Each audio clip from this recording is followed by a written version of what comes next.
Hi guys! Welcome back to my channel, and for today's video, test natin ang Romand na Zero Velvet Tint. So matagal na tong product na to sa pagkakaalam ko. Nag-flash sale kasi sa Shopee and doon ko siya binili. Pero yung other info about that, sabihin ko yan at the end of the video para malaman nyo kung maganda ba tong tinetest nating product na Romand. Yung shade na kinuha ko para hindi tayo paulit-ulit sa description box and comment box below. 04 Burnt Heart yung shade na kinuha ko. 04 Burnt Heart. 04 Burnt Heart. Anyways, makikita nyo naman to sa Shopee and Carousel account ko. Ibebenta ko kasi to after nitong video na to. Sana may bumili. Kasi medyo pricey to. So, isang beses ko lang to ginamit At saka, yun. So, parang 99.9% siyang puno. Ganun. Sobrang konti lang yung ginamit ko kanina. So, nung ibenta kasi ako ng mga used products na ginamit natin dito sa videos natin sa YouTube para i-test. Mga one time, big time ginamit ko lang. Yun lang. Nga pala, hindi ko pala napakita yung swatch nito. So, mag-swatch ako ngayon. Dun sa, kakatapos ko lang kasi gawin yung final thoughts ko for this product. So, iswatch lang natin. Ayan. So, eto. Ayan. Yan ang swatch. Sobrang creamy talaga, girl. O, diba? Hindi pa yan madiin yung pagkakadikit nito, Pasok na pasok sa, pasok na pasok siya sa linya-linya ng palad. Ewan ko kung nakikita niya. Maayos. Super creamy. May kamahalan tong product na to, guys, Warning lang. Other details, siguro panoorin nyo na lang the rest of the clip. Hindi ko na papahabaan yung intro ko. Doon na tayo.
Okay guys, time check muna tayo. It's 10:52 na ng gabi. Ayan, 10:52. Talagang matagal-tagal nating tinest itong product na to. Itong yung Romand Zero Velvet Tint.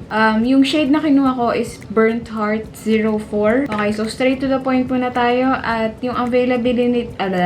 Yung availability nito, most probably online nyo siya mabibili. Pero merong namang selected na Instagram shops na meron silang physical store like yung lipstick all you can. Alam ko meron silang mga ganitong klaseng original product. Marami pang iba eh, pero hindi ko kasi kabisado. Ang talagang familiar ako is yung lipstick all you can kasi meron silang branch na malapit dito sa mall sa amin, which is sa Pop Culture. Meron silang stall na talagang permanent na sila sa Pop Culture. Also, super dami na ng followers siya sa Instagram and ayun, talagang sikat na yung shop na yun. Hindi ko lang sure kasi basta kalat-kalat yung stores na nagbebenta. So, mas okay kung i-make sure nyo na lang na original yung product. Pero most probably parang wala pa naman ako nakikitang nagre-replicate ng Romand na brand. Meron mga selected shops sa Shopee na nagbebenta. Tsaka lahat sila mahal.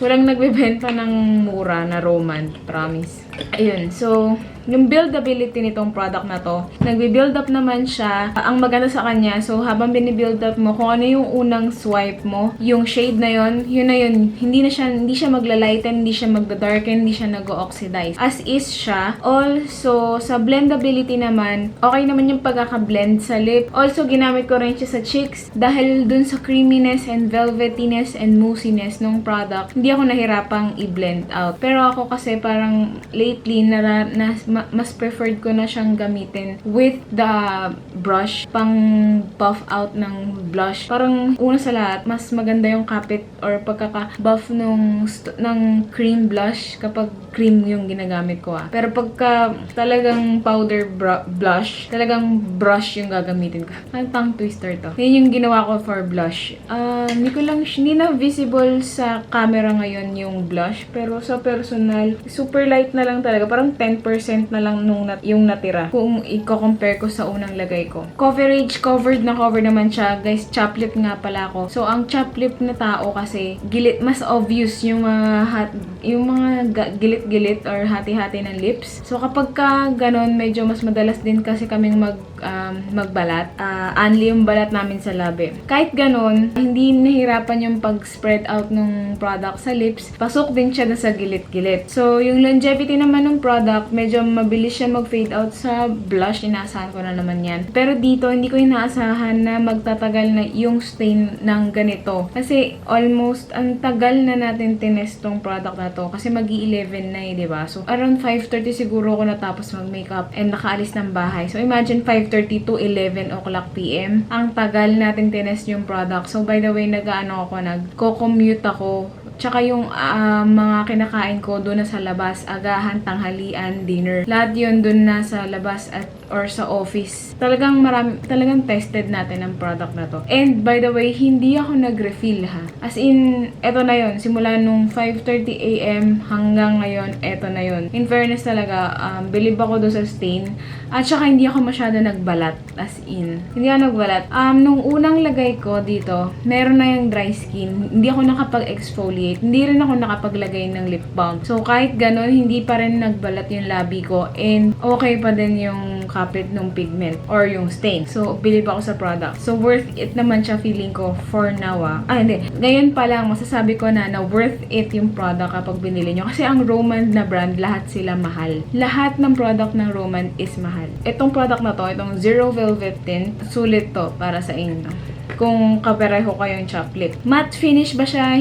Medyo. Pero more on velvet talaga siya. To the point na creamy talaga. And creamy siya Hindi siya yung natutuyo agad. Hindi rin siya quick drying. Kapag natanggal na yung creaminess, ibig sabihin nun nandyan na may stain na siya. And basta may stain siya. Hindi siya super drying sa lips. Kasi parang, tsaka lightweight siya guys. Super lightweight. As in, hindi nyo mararamdaman. Pero syempre, kapag ka nag 2 layers kayo katulad ko kaninang umaga, maramdaman niya yung creaminess. Pero pag natuyo na nga or nawala na yung creaminess, good to go na yun. Feeling walang lipstick ka na. Packaging, maganda yung packaging. Nagagandaan ako sa packaging. Also yung applicator. Marami naman mag-grab ng product yung applicator from the packaging. And super elegant naman ng design ng packaging. Medyo excessive lang talaga para sa akin yung box. Bakit pa? Konti lang naman yung details na dito sa box. Para sa akin, mas okay kung nandun na lahat sa bottle. For the expiration, hindi dito nakalagay sa box.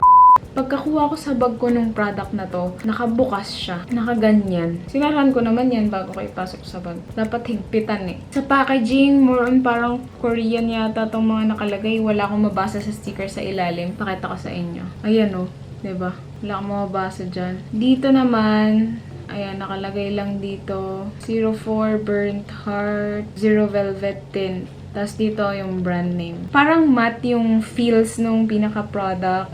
Elegant naman siya. And hindi siya glass. So, parang plastic na ganun. Ang hinahanap ko is yung expiration and manufacturing date. Wala dito. Or hindi ko lang alam kasi naka-Korean language siya. Hindi ko alam talaga. Wala rin yung parang hinahanap ko yung upon 24 months mag-expire. Yung ganung icon. Hinahanap ko wala. Wala nakalagay talaga. Hindi ako familiar sa mga text na Korean. Anyways, ayun. Yun yung packaging. Yun yung hinahanap ko is yung parang sana may translation ng English version. Or probably, baka kasi talagang rekta to binili from Korea. Or, hindi ko not sure. Baka kasi meron din packaging na merong English translation. Hindi ko rin sure. Pero yung sa akin talaga, itong bili ko, all Korean yung text. Tapos wala ring listano ingredient. Most probably, makikita nyo to sa website nila. So, merong website, roman.co.kr. Check nyo na lang doon. So, probably nandun lahat yung details ng product. May nakita akong video about this product na tinetest natin. So, ayan, may video. So, ayun, binabasa ko na yung content sa website nila about this product. Medyo mahirapan tayo kasi yung buong site, Korean talaga yung language. Mahirap talaga, te. Hindi natin malalaman kung anong ingredient, hindi rin natin alam kung cruelty-free, paraben-free, non-comedogenic, yung mga ganyang klase. Yung pinaka-ingredient, hindi natin malalaman. Yun ang sad lang. Price point, mahal ang price point nito. Sa Shopee ko to binili. Naka-flash sale siya sa isang preferred seller. Oh no. Hindi ko to makikita dito sa record ko ng ng Shopee ko kasi nakisabay ako dun sa ka-office mate ko na bumili rin nito. Yun lang. Anyway, ipopop ko na lang sa screen. Tatanungin ko sa kanya yung details about dun sa product para malaman natin at ma-inform ko kayo kung saan ko siya binili and kung magkano ko siya nabili and magkano yung original price dun sa shop na yun. Basta nasa 500 something, 400 to 500 yung range ng price nito. Isang peraso lang.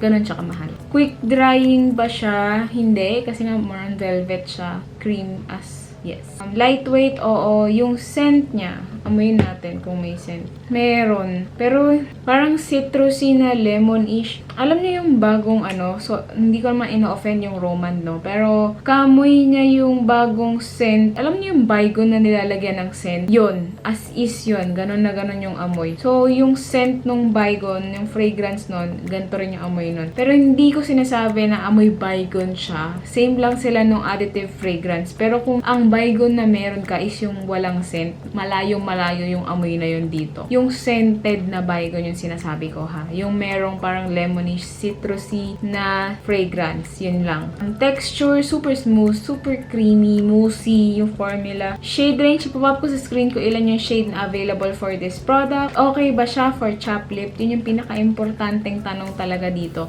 Para sa akin, oo, okay siya for chap lip. And meron pang long-lasting na pigment na matitira dyan sa lips mo. Transfer proof, medyo lang. Kasi meron talaga nagta-transfer pa din. Lalo na kapag kumain ka dun sa face na hindi pa siya tuyo, yung medyo creamy pa, ramdam mo pa. Talaga magka-transfer siya.